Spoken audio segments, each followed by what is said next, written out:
Welcome, everyone. Today, we're going to be discussing um, the BIP of 141, or segregated witness. So we have a few people here today to chat about that with and go over different aspects of it, historical, the technical aspects. What are some of the problems? Why was segwit a big deal?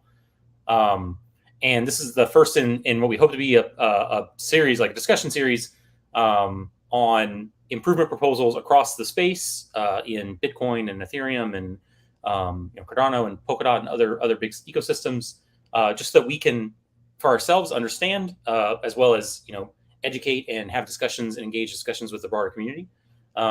So if anyone has something they're interested in chatting with us about, we're more than happy to put on the agenda and schedule a discussion around it.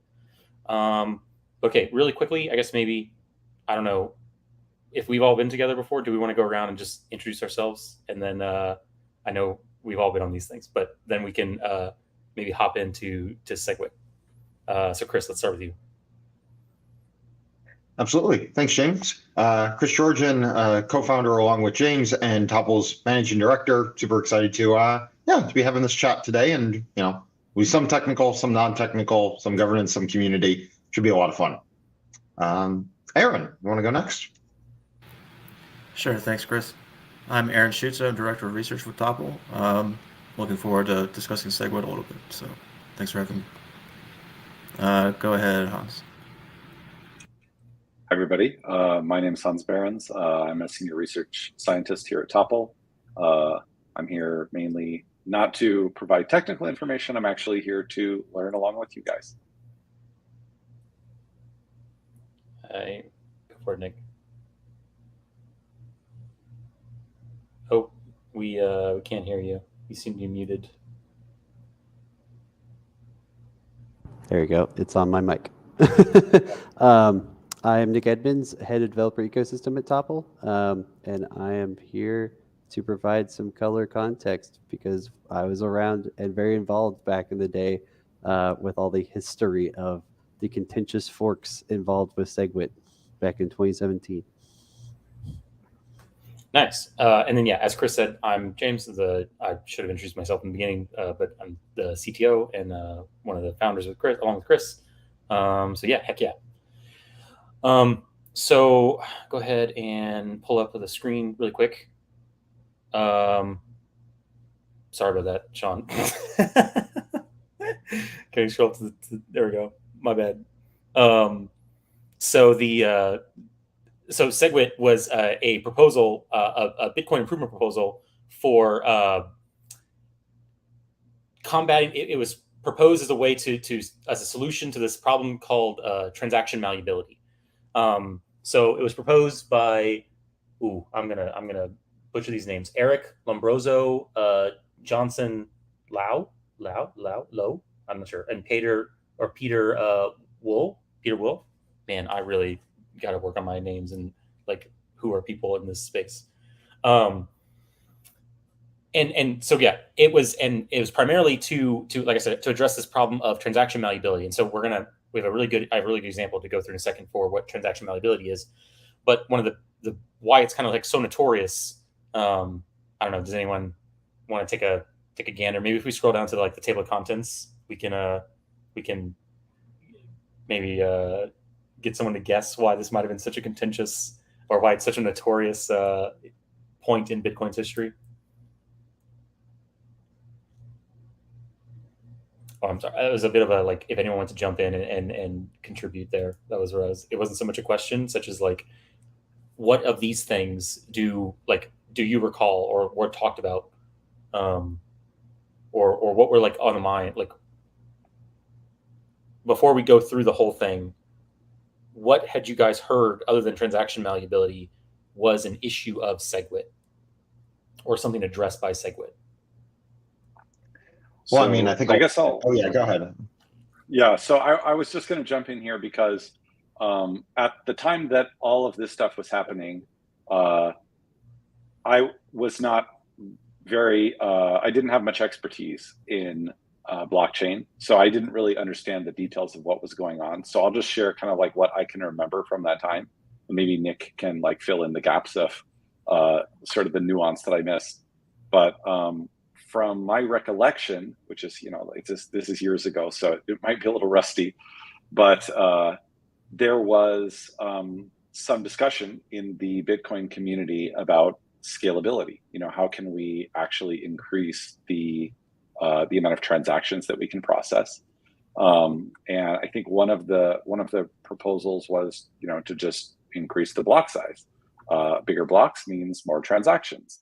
And then there was sort of a counter proposal for this, for the concept of lightning networks or payment channels, or I think state channels is probably the more modern term, as a way to move some transactions off the chain and speed things up that way. And so that was sort of the, and actually, I think if you look at the list of BIPs right around that time, there was like a whole bunch of different BIP proposals that all got rejected, all trying to solve a similar problem. Just that's sort of my recollection of what happened. Were there any like major juicy plot points that I missed, Nick? So, yeah, because this is kind of the question is, segregated witness, segwit, what we're talking about here, it doesn't even sound like we'd necessarily be talking about block size, or at least, in a direct sense. It does actually mention that in the table table contents.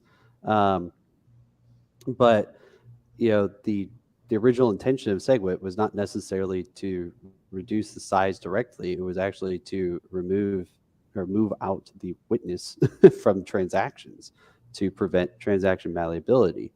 So then the question comes back to, well, if that was the original point, what does this have to do with block size, and why was it so contentious at the time? Because this was actually the starting point of the first real major fork of Bitcoin and Bitcoin Cash. And I actually love, here, let me share my screen, that if you actually go on Wikipedia, because from my conversations at the time, especially in Austin, this was actually a much more like contentious thing. And in the Wikipedia for segwit, it has this line right here. A small group of mostly China-based Bitcoin miners that were unhappy with Bitcoin's proposed segwit improvement plans pushed forward alternative plans for a split, which created Bitcoin Cash. So I don't think that's necessarily true anymore, because the small group that they're talking about is known as the company Bitmain, which is one of the largest Bitcoin miners around. And it was a highly contentious issue and involved a major split in the network that kind of resolved into the idea of Bitcoin being more of a store of value and Bitcoin Cash actually being more considered a currency for day-to-day transactions and use. So it's correlated but not directly tied to the block size. But this was kind of the, I guess, initiated the spark that started the fire that led to all these Bitcoin forks involving this conversation about block size and block limits and what's actually being the contributing to the throughput of transactions on Bitcoin and its forks. So yeah. Chris, you had some before we hop into the technical stuff?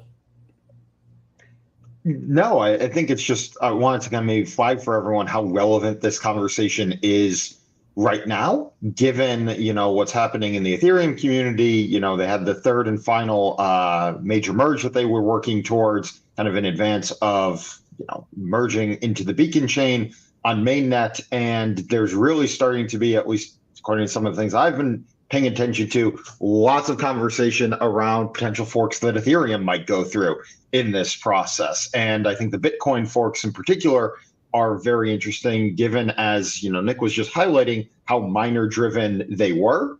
And we're now starting to hear rumors or communications, or there's hints about secret Telegram groups or whatever it may be, about some of these same actors that were very active in some of the previous mining splits, making go no go decisions, so to speak, on trying to keep a version of Ethereum going on proof of work. So I think it'll be quite interesting to see how that evolves over the coming weeks and months, and what parallels there might be with some Bitcoin forks in the past. So yeah, just kind of want to do that contemporary tie-in, I guess. Yeah, that's a really good point. I'm sorry, Aaron, did you have something? Okay. I'm sorry. Yeah. Yeah, that's actually a really good point. I hadn't thought about how we have actually seen a lot of chatter lately on people like ETHW, ETHP, or whatever, right? Yeah. Yes. Okay, well, where was that? Was interesting. Okay. So okay. Yeah. So I'm really curious. Like, we'll get into the technicals of it in a second. I don't know if Nick, were you able to? Do you have the? So I want to describe what the segwit. So this I was trying to find. I know this came from a Kraken report. I literally snipped this out of a PDF from Kraken. So thank you, Kraken. I know it was the one. It had something to do with segwit, but I don't remember exactly which Kraken report. So I know it was Kraken research. Thank you, Kraken Intelligence. Great. This is a really good example of segwit. I just don't know which one to attribute it to. So, but so basically the whole idea between what transaction malleability is or it was in Bitcoin, or why it could still be an issue, right? And they go on to say what segwit was, but kind of toward the middle, they say the attack, a transaction malleability attack, consisted of a bad actor that would make a withdrawal request on an exchange, prompting the exchange to process the requested withdrawal and save the transaction ID to their database. So off chain, there's a request, and they make a transaction for the blockchain, and they generate the transaction ID, and they put that into their database, and then they will submit the transaction to the blockchain.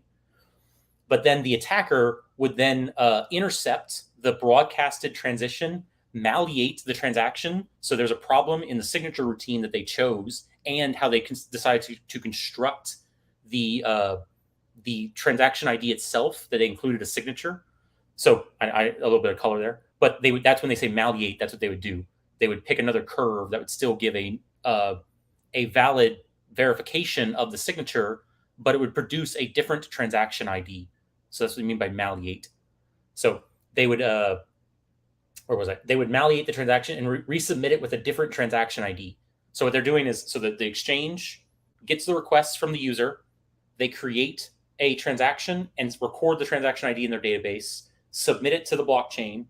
The crafty user goes and grabs the publicly known transaction, malleates it, resubmits it under the exact same transaction ID, but probably with a higher fee, right? They want their transaction to get picked up before the original transaction. Right? And now, since the exact same movement of funds is just labeled differently, the exchange will never detect, right? They're looking for the original transaction that they put forward, the original transaction ID. They don't detect, or they may not detect, that the actual boxes, or the actual UTXOs, that they noted were spent, or went where they wanted them to go. I don't even actually know if you track the boxes. I'm sorry, I just had a bit of a thought, so never mind. So anyway, the exchange would never detect the original transaction was mined, since the transaction ID wasn't picked up, and the original transaction ID is no longer valid because the UTXOs wouldn't exist. So then the user would have the funds, and then they could go back to the exchange and say, "Hey, man, what's up? I never got my," or "Hey, exchange, I never got my transaction. Go ahead and give it to me again."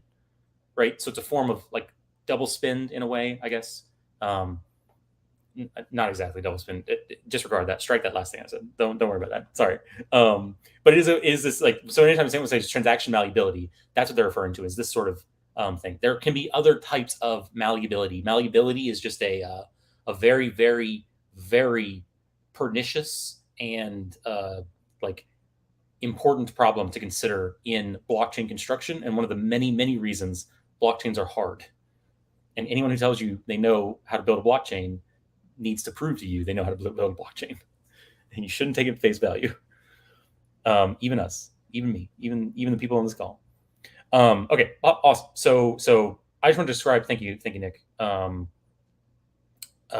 want to describe a little bit of what the transaction malleability was, and then just because I don't want to keep flipping back and forth between the thing, maybe we can start.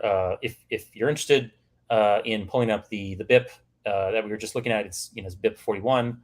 We're kind of keep just going through it as a group and chatting a bit, but I want to keep it in this view so we can kind of see each other. It's a little more personable. But yeah, I guess before we hop in, does anyone, I guess, any questions or any thoughts about? I kind of wonder, like, it does feel a little bit like that malleability thing is contrived, right? Like, it does seem like maybe that wouldn't be something that. I'm curious if it was ever. Does anyone know if it ever actually happened? If it was ever successfully used? I don't remember if it was ever successfully used, but I do remember there was like surprise in the sense that it got out of hand. So yes, maybe it's a little bit of a contrived thing that needed to be solved, but kind of in the initial proposals, it was kind of put forward very innocuously and then kind of did snowball into this whole thing. So, it probably wasn't worth it in hindsight is, probably what you're getting at, but I don't think anyone expected, a 20% or 10% fork over it. I don't know, man. I don't know if it wasn't necessary. The malleability is a pretty big issue. I mean, just in general, like okay, listen. Accepting that the malleability can be part of your protocol, I think would be a pretty contentious issue, or should have been. Sure. The at least as far as I read, the idea that they should change the block size to not to say that or to redefine what it meant to be a part to count toward the block size. I agree with you. That part could have been left out, but I will actually I guess one criticism I've seen the more and more I spend in BIPs is they really don't. Maybe it's just because Bitcoin is so slow to adopt, or it's so kind of rigid or inflexible. It seems like they really don't adhere to the principle of minimalism, right? Right, or do one thing but do it really well. Their BIPs tend to be, or at least like BIP 44, BIP 44, 39, 39, 39. I'm sorry, 39. BIP 39 is overspecified in my opinion, right? It's too opinionated, right? It didn't break up the process into enough discrete pieces, and I kind of feel like I got the same sense here that they didn't need to couple the block size change with the trend. They defined a whole new transaction type. They defined a whole new transaction ID mechanism, and they moved all the signatures into this wonky place in the Coinbase thing. And they're going to redefine the block size. I don't know. It's just they just. But I think you hit on it. I think you hit on it though, right there. In that, since Bitcoin is so calcified, there's a concern, and there's a analogy or a parallel here in politics, right? That if I don't put everything in this one thing that I'm trying to push through, well, maybe some of it's going to get through, but then this other stuff that maybe I also care about, the one putting together the proposal, once people have gotten the first thing through and forgotten about it, I have no hope of getting this other stuff through anymore, especially, since, as you're saying, it is kind of very slow, a bit calcified. And, if you're going to take your shot all at once, maybe is the thinking. I don't know. Yeah, I don't know. I'd be really yeah. I wish there was historic, we, at some point there needs to be I need to read a book or something about the history of this. I'm Is sure. Bitcoin Talk Forum still alive? Speaking of where one would go for gathering this history? It's also archived. Okay, it's archived. So 2 things I would like to add to this is, so part of the reason that SegWit was so contentious was they were trying to bundle it with a hard fork to double the block size. So it was technically 2 separate things, and there was SegWit 2x, which was the I think trying to move it to 8 megabytes or something like that. I could be misremembering on that one, but they were trying to essentially double the block size at the same time. But SegWit in and of itself, I believe at least in BIP 141, it mentions that it's a soft fork. But that would have been the hard fork, is doubling that block size, since any blocks created larger than the original block size would obviously be rejected by any of the miners that did not accept that hard fork. The other thing is, for an actual attack for transaction malleability, I don't know if there was ever explicit confirmation that this was the problem, but Mt. Gox actually attributes this to the reason why they had to stop withdrawals for this exact reason. Wow. I mean, it's a good cover. Like plausible excuse. I would also blame the tech. Yeah, I feel like it's hard to prove that you have two transactions and prove that they're. I'm never going to say those words again. Sorry, I realized they came out of my mouth and I was like, nope, I can't. No. Anyway, okay, to the BIP. So the abstract's actually pretty short, right? It's just like, we're going to define a witness, and what it's going to do is we're going to pull out what we call witness information in a transaction, right? So literally, the structure contains data required to check transaction validity, but not required to determine transaction effects. So the witness basically is just all the authorization information, and to just make sure that did this thing actually execute, or did the person sign it the way that they were supposed to be signed, right? Remember, the transaction malleability exploit came from the curve that they use to do their ECDSA.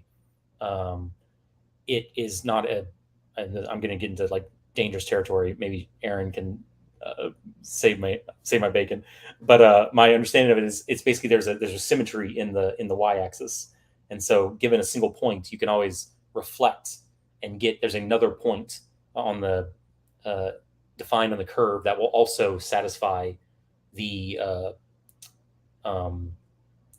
verification, the signature verification routine. However, the actual point itself, the byte, the key that you use, the verification key you use, is different, and therefore results in a different transaction ID, or different signature. I mean, and there, because the signature used to be part of the transaction ID, it would break it. I don't know, Aaron, did I miss anything on or maybe do you have any more? I know there's specific terminology around the types of signatures. I thought it was a sign inversion in the signature, that you could invert the sign of part of the signature itself and change the contents of the signature, but it would pass with the same public key. I don't remember the public key being mutable. I'm sorry. I didn't mean the public key being mutable. I could be misremembered. That was my. I should have just misspoken. That was what I meant. Yeah. I'm curious, how is it discovered in the first place? Or it kind of went under the radar for a long time, on transaction malleability in the first place. I don't think it did go under the radar I think it was, my recollection was, it was picked up. It was picked up really early, but it was not or early-ish, I say, like 12 or 13. Okay, this was 15. There was another one they mentioned, another way to try to solve BIP 62. BIP 62 was from 2014. Yeah, I could be I don't know where I got this from, or where this piece of information is coming, I don't know my source, but my recollection was, it was a cryptographer found it relatively early and was like, oh, that's a problem. And then the solution got proposed, but it didn't get, it got got kicked down the road. And then the block size stuff started happening. And that's when they were like, oh, let's put the two together. Right. If I recall, it was the that's what it was. There's a really good Zero Knowledge podcast where they do a history of this. And that's, I think, where I'm this is wheeling its way from my brain. And they changed the format of the block body because the format of transactions changed? They didn't necessarily change the format of the block body. That was actually why I think they didn't want to change to an 8 MB block, because by like they move something. So the weird thing is like they move this this structure, the actual tree, the commitments that you make for the or maybe we're kind of getting into the algorithm itself. But my understanding is basically they redefined how you compute a transaction ID, right? But the transaction ID itself comes from like the data that's on the from in the transaction, right? It's not like part of the transaction, kind of like for us, right? Given the bytes, you can get the transaction ID. So they didn't have to do anything else there. But they did have to start to compute a witness and put a commitment to that witness, or put a commitment that included that like witness to all the transactions in a and they started putting in the Coinbase transaction. And I imagine the reason they put in the Coinbase transaction was because they were trying to like put it in a place where it wouldn't mess up the rest of the blocks, or like they wouldn't have to go and touch a whole bunch of other stuff. Yeah. I see, Nick, you have something you pulled up if you want to share something. Go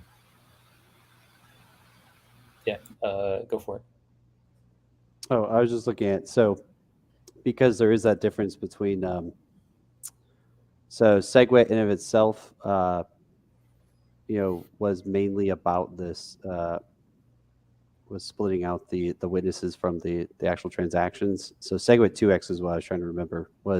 This actually was the one that was directly involved with doubling the block size to 2 MB. And so it actually had reached a pretty large. So supposedly, according to at least on just Wikipedia,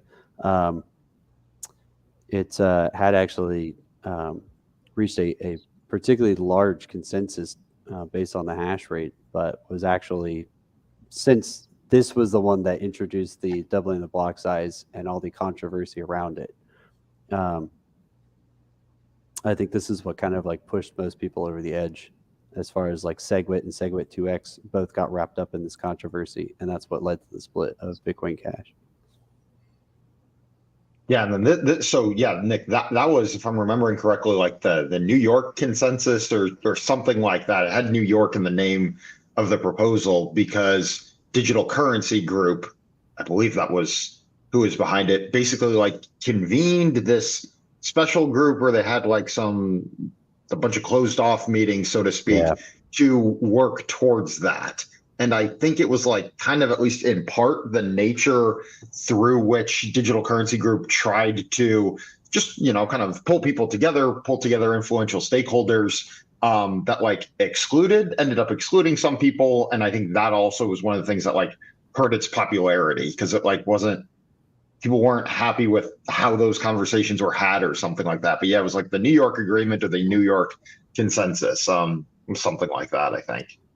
Yeah, it was New York Agreement. Okay. It's here in the article, but yeah, now I'm starting to remember that was a big deal. That was, they flew people in for that. Yes.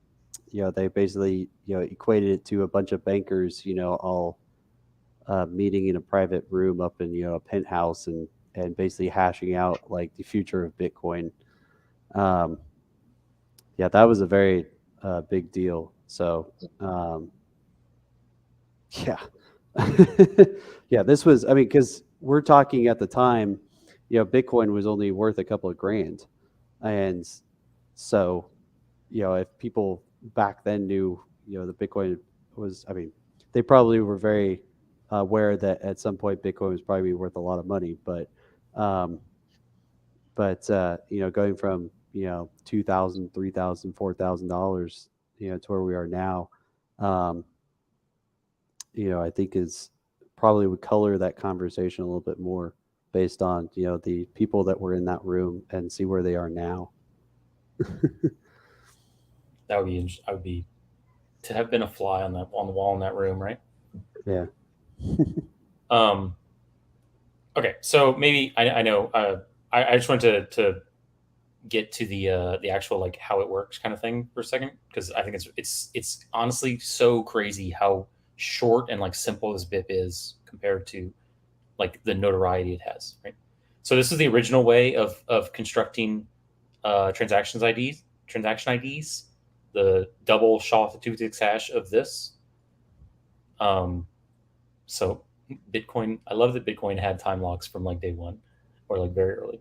But then they define a new witness transaction ID, which is the double SHA-256 hash of all this new information or this whole new thing, right? So they have this new witness and a marker and a flag. So the other ones are the same: TX in, TX out, lock time. Marker is a 1 byte 0 value. I don't know why that's in there. They don't say anything more than that. Flag seems to be like a version number somewhat. I don't. Again, they just say it has to be this. It's currently 01. And then the important part is witness is a serialization of all witness fields of the transaction. Each transaction is associated with a witness field. A witness field starts with a var int to indicate the number of stack items for the transaction in. It is followed by stack items with each item starts with a var int to indicate the length. Witness data is not script. Man, that was oh my god, that was so hard to read. Okay, what? The witness is a serialization of all witness fields of the transaction. Okay, never mind. I was wondering what a witness field of the transaction was, and this thing doesn't help me define what that is at all. So I'm sorry. I thought I knew what this was, and then I read, and it turns out I don't actually know what the like if I had to implement this is not enough for me to implement this.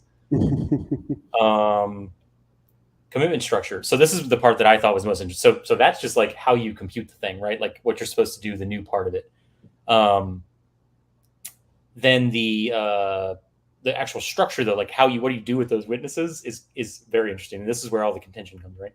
A new block rule is added, which requires a commitment to the witness transaction ID, which and the witness transaction ID of the Coinbase is this. A witness root hash is calculated with all these witness transaction IDs as leaves.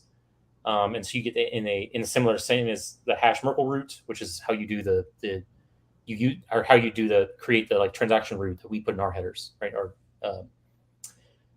I don't. Maybe someone else is aware. I don't get why they say this part. The commitment is recorded in a script pub key of the Coinbase transaction.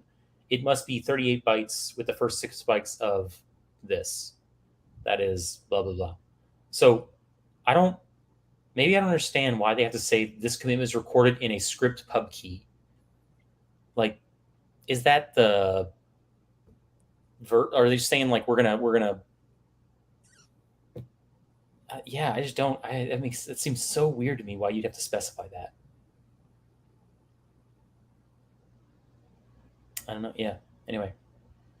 My bad. If I didn't just say blah blah blah and actually read what the dang script was doing, then I might understand. I see. This is the script. Oh, okay. What we just call like the proposition of a script. They say scripts have pub keys when they define the serialization and then they hash it. They call that the script pub key. That frustrates me.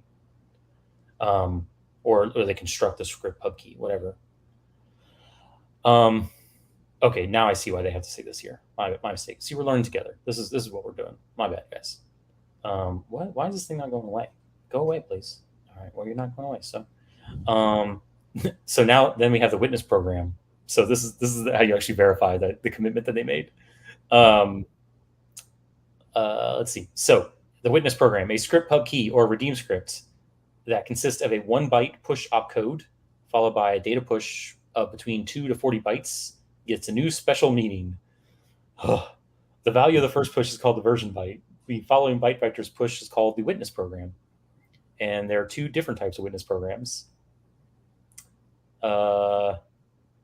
If the version byte is 0 and the witness is 20, then do this thing. If the version byte is 0 and the witness program is 32, then do this thing.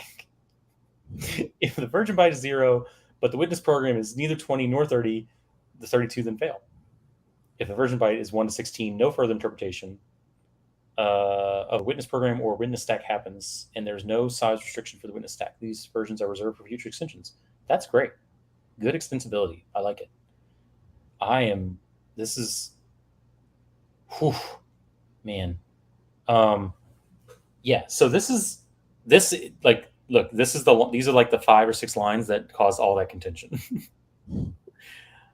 Block weight is defined as this, and block size is then redefined as the serialization without any witness related data. So that was like the big reason why, right? It's because you're pulling out all the witness related data. You're only giving them the side effect data, which it seems funny now if we think about it, because Ethereum's kind of going the other way. Ethereum was like, no, the chain is like what should be on the chain is all of the authorization information. It should literally just be a chain of authorization. This should be a signature chain. And all of the extra data should be like solved through the data availability problem. And they kind of went the other way. They were like, we're going to put all the actual data on the chain, and then we're going to separately put all the transaction data or all the signature authorization data somewhere else. At least that's the way I read it. Let's see. Well, there was one more thing though that I thought was really, I didn't understand the script semantics thing. That was it seemed a little involved. But then, yeah, so now we have these new types of transactions, these pay to witness pub key hash,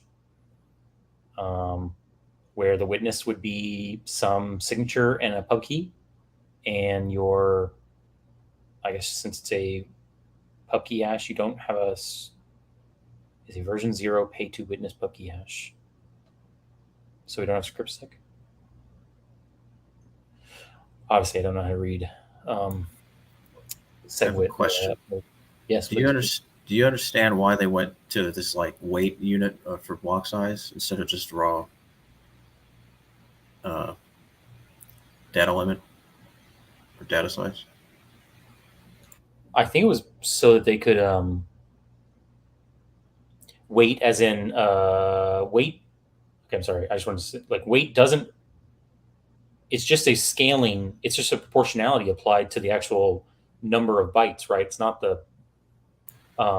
They give some formula for it there. In that block size area. Let's see. Yeah. Okay. Block weight is defined as base size times 3 plus total size. Blocks are currently limited to, 1 million bytes. We can change this. Base size is the block size in bytes with the original transaction serialization without any witness-related data, as seen by a non-upgraded node. So that's why. What about the Coinbase transaction wouldn't be transmitted? I'm so curious that like they somehow achieve this, that they're able to give the node, like include this thing and have non-upgraded nodes just download it and not know what it is. Right? That's the only way that this could work, I think. It's the only way that makes sense to me. I could be wrong. I don't know. Anyway, let's see. Okay, so base size is the block size in bytes with the original transaction serialization without any witness-related data. So it's just the original block, right? Are we all in agreement that that's how we should think that's what base size is? I agree with that. Upgraded node. I think so. Yeah. Okay, so that's what the base size is. It's just the original size. So then total size is the block size in bytes with the transaction serializations as described in this BIP, including base data and witness data. So I'm assuming that base data is maybe base size again. So it's really like they did base size times 4 plus witness data. The new rule is block weight less than 4 million.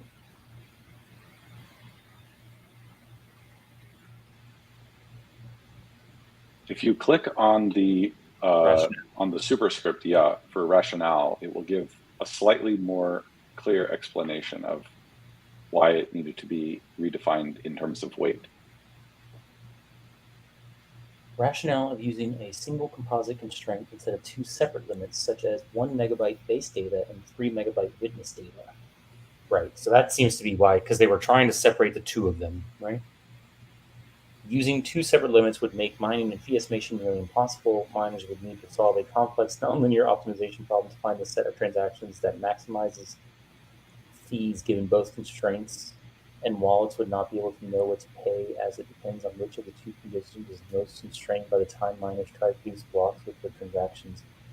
All right, I highly disagree with this rationale. You could very easily have defined some algorithm for how you do that. I agree with them that the general case is complex, but this is not a good enough rationale to say like we're just gonna lump it in together. In my opinion, what? Maybe this improvement proposals series is a bad idea. I don't actually mean to. I want to learn things and not just be like, what the hell are we doing with these things? No, I think it was a good idea. Okay.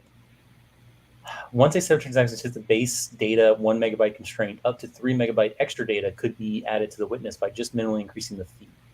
The marginal cost for extra witness space effectively becomes 0 in that case.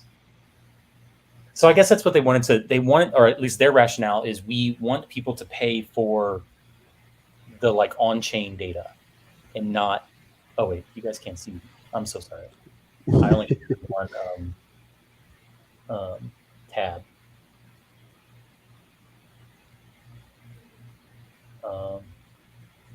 Yeah, I don't know how to make it. Anyway, I don't know how to make it. Only share. I don't know how to make it share the other tab easily. But the yeah, I would assume that that's what the goal. Okay, It seems a completely rational like constraint to say that you've been playing.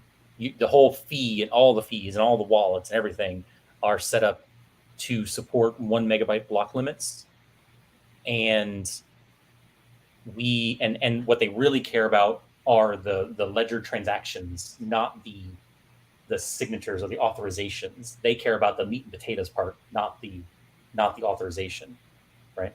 So they're saying like, let's pull the authorization stuff out and like redefine the meat and potatoes to be the 1 megabyte limit that's already like enforced on all this other software, and then we'll like for the new nodes, we'll then say you have to, if you want to support these witnesses, you will redefine your limit to be 4 times, and you can only put a megabyte of meat and potatoes, and that means you have 3 megabytes of witness and signature authorization stuff you can put if you want. So you're maybe they just didn't want to market to form around how much signature information to provide.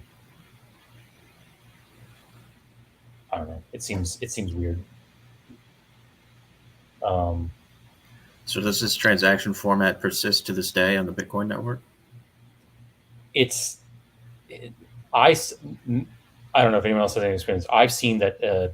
Yes, it's actually the prevalent of the.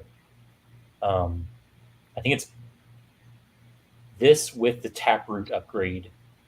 I actually think still most Bitcoin transactions are probably still. I'd be really curious if anyone has a distribution of like what are. I saw it. I think it's like 25% or something like that only. Yeah, you can actually just look at what the UTXO distribution is at these different types of addresses. Oh, right? Yeah. That was a good question. Good point. I think honestly that a majority, if my recollection serves, there was a like a lot of the funds on Bitcoin are still moved with pay to pub key hash, right? Like one of the really early ones, like from like 2012 or something. If you had let's see, maybe we can look it up. Oh, wait, got it. Looks like we're over 90% now. Or nope, 89%. In what type of addresses? No, I just found, let's see, this just says segwit spending payments. Shows the percentage of payments spending segwit per day. Okay, so 90% of the daily volume is in segwit payments. I see. What does it say, like the Bitcoin UTXO, I don't know, address distribution? That I don't have.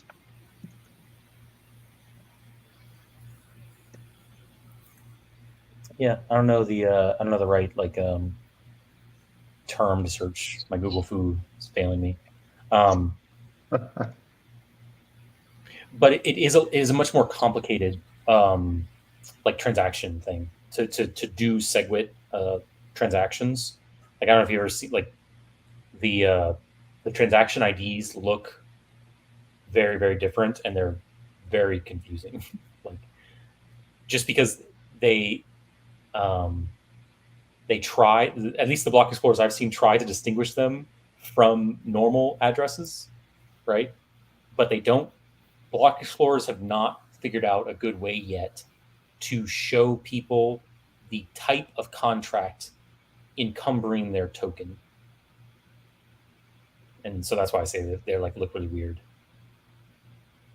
Does anyone know? When I say that, like why that's a, or like I don't know, we have to solve that problem too. So I've never seen a really good way to do it.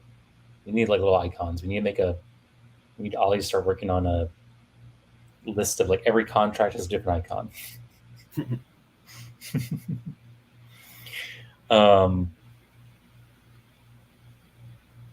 Yeah. Well, I don't know.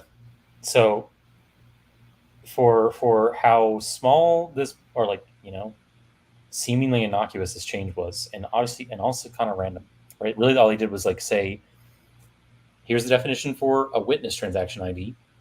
Here's how you're going to put them into a tree, and then here's how you specify the verification of that tree. Like, dang, it's really not that complicated, and yet it took such a long time. Maybe I'm a little lost. I don't understand what this like pay to witness pub key hash nested in BIP16 pay to script hash. That was a mouthful. What does this even mean? Like, come on, we got 5 minutes here. Can we maybe just like kick this one around for 5 minutes? I really kind of want to. Does anyone know it? Oh, I guess BIP16 is BIP's pay to hash. I just want to think about this for a second. All right, so let's see. So I'm going to have a witness. My witness is going to be defined as my signature and the pub key that you want me to use. So I guess that was actually their solution, Aaron, was since you can change the signature, you also have to give the pub key. Well, maybe that's wrong. I don't know. Maybe that's wrong because otherwise, where would the pub key be? I don't know. Maybe I don't know. Never mind. Maybe discard that. Here's a 0. They always say your 20 byte key hash. What's this part? Okay, I don't know what these things. Those are the parts I gotta look at then. They're not the same as this part, right? No, the 0. Oh, okay. It's this part I need to know. What's the script sig? What's the script pub key? Yeah, no. Never mind. I just don't understand like how this does this make sense to you guys? I hope I'm not the only one like struggling to understand what is meant by this like diagram or this figure. I understand. I know this is supposed to be telling me like certain opcodes. I just don't know. Maybe it's because I don't know enough about. I'm not familiar enough with BIP16 that I don't know how to know what this corresponds to, or what this A914. Like, what the heck? What is this thing? And why aren't there references? Like, what? I'm sorry. What is BIP16? I'm pretty sure it's the definition of pay to script hash. But it's almost like sometimes people don't want you to learn. It really frustrates me. Why is it so hard to learn this? This is supposed to be one of the key things in this movement. Anyway, sorry. I'm disappointed with the lack or with the state of documentation in our industry. So, if you want to help us improve that, always happy to join to have some new topplers join the fray. was going to say, we're hiring. We are also hiring. Yeah.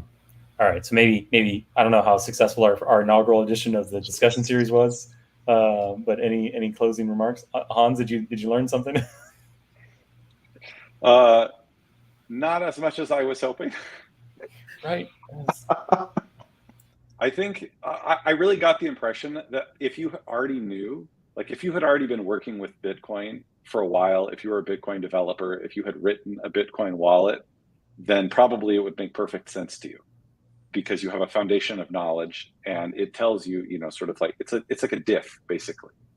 If you know everything else, then these are just the things that you need to change. But from the perspective of, I know, tabula rasa, I know nothing and I need to get to everything, it leaves a little, it's a little lacking. Maybe we'll,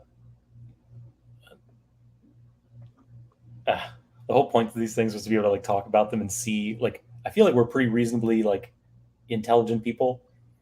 Like, should we have to do a ton of work to like understand our peers? I mean, I do want to say this is a long-running comment or observation about the Bitcoin code base and Bitcoin developer culture is it does in a lot of ways like take the shortcuts or trim down documentation or references like on that knowledge and on that assumption that it is a really small group of people that are actually the ones actively involved in a lot of the core development or hell, even a lot of the core integrations, wallets, what have you. So, I mean, this is a fairly known pattern that if you are seeing a new thing in Bitcoin, it's because you are fully familiar with all of the things, back to the listserv almost. Yeah. All right. Well, I'm super excited to read some more of these then. Get some more foundational knowledge. Is the entire series Bitcoin improvement proposals, or are we going to other IPs as well? Okay. That's why it's called improvement proposals. It was just, how are other people? Really, I just want to know, like, what are things we should put on our radar, right? Like, there aren't that many UTXO systems. Like, let's learn from them and try and not have to reinvent the wheel. Are there any other improvement proposals that led to massive forks?